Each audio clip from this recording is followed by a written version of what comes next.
This is the main entrance to Kilsyth, Burns and Old Parish Church.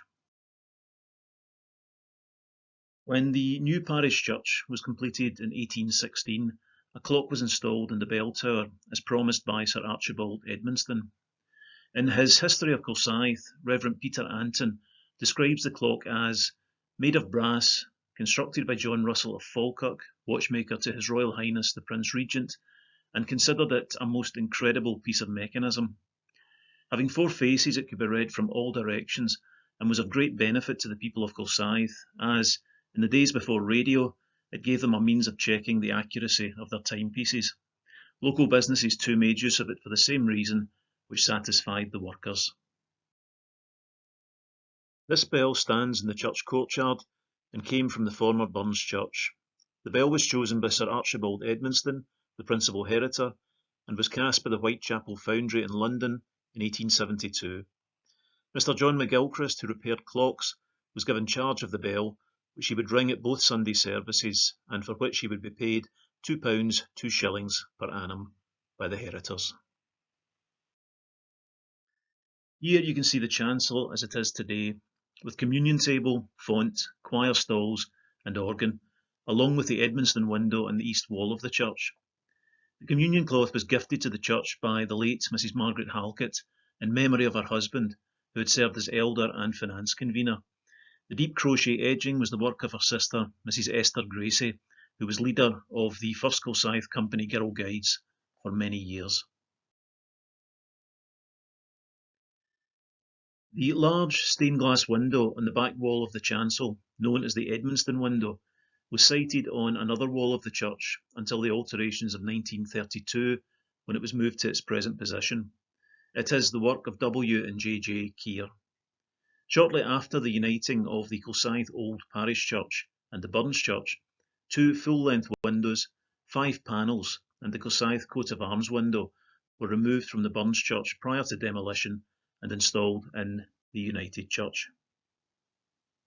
This panel is by Stennach glass, gifted by the family of the late Mr. and Mrs. Hamilton Brown in memory of the Reverend William H. Burns, 1843 to 1859. Both of these panels are by Stephen Adam. The panel on the left, Women at the Well, is in memory of Reverend Robert Black, 1859 to 1888. The one on the right, Blessing of the Children, is in memory of the Lennox family. The face of the lady standing was copied from a photograph of Mr. W. Mackay Lennox's mother. In 1929, construction of the church hall began, with ancillary rooms and a flat for the church officer. Various other alterations were made, including the addition of a chancel to the east, where the Edmonstone stained glass was installed. The communion table, baptismal font, lectern and choir stalls were now also placed in the chancel. The pipe organ was designed and installed by P. Conacher Limited of Huddersfield, with the cost being met by Sir Archibald Edmonstone. Our baptismal font was gifted by Mrs. Lockhart in memory of her husband Alexander in 1922. There were 3 parish churches in Kilsyth, the Old, the Anderson and the Burns, all within the Church of Scotland. Eventually, in February 1975, the Burns Church and the Old Church united and became Kilsyth, Burns and Old Parish Church. In September 1979, a special Thanksgiving service was held to dedicate the installation of the Burns Church windows and the refurbishment of the organ.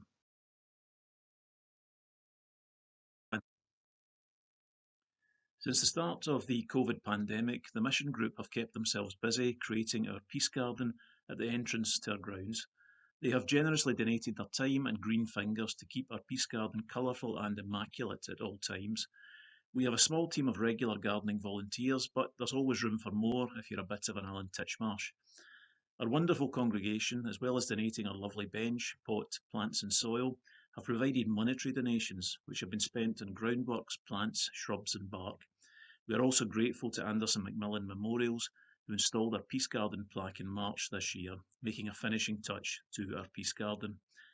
The Peace Garden is well established now, and it has been a source of joy to many in our congregation and community over these long months of lockdown. Violet, our church photographer, has kept our website updated with pictures of the changing seasons so no one misses out on its beauty and serenity. We hope and pray that it won't be too long before it can be used again as a meeting place for friends.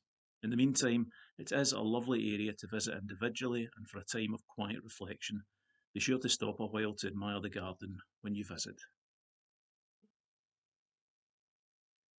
In March 2020, our church buildings were closed due to the COVID-19 pandemic.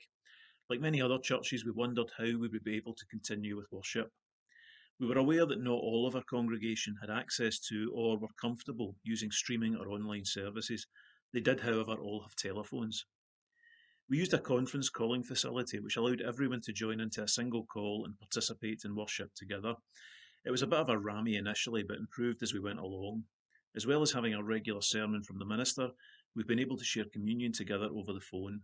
Our organist James and choir master Margaret have played and sung for us, with the congregation joining in from home. As well as our congregation members, we've had friends dialing in from all over Scotland, Oban, Edinburgh and Fife, as well as one or two from their hospital beds. And the blether together before and after the actual service has ensured everyone stays connected, even during lockdown. It's been so successful, we've introduced a midweek service on Wednesday mornings. Our minister was interviewed on BBC Radio 4 and BBC Radio Scotland about this, and even appeared in our local paper, The Chronicle. The church is now back open for Sunday service. This doesn't mean the telephone service will stop though. We're now looking on how we can improve and expand using Zoom so members have the option to see the Sunday service live from their own front room. Please check our website www.boldchurch.org.uk to confirm our opening times. When you visit, make yourself known to one of our door stewards who will ensure you are welcomed and well looked after during your visit. We look forward to meeting you in the future.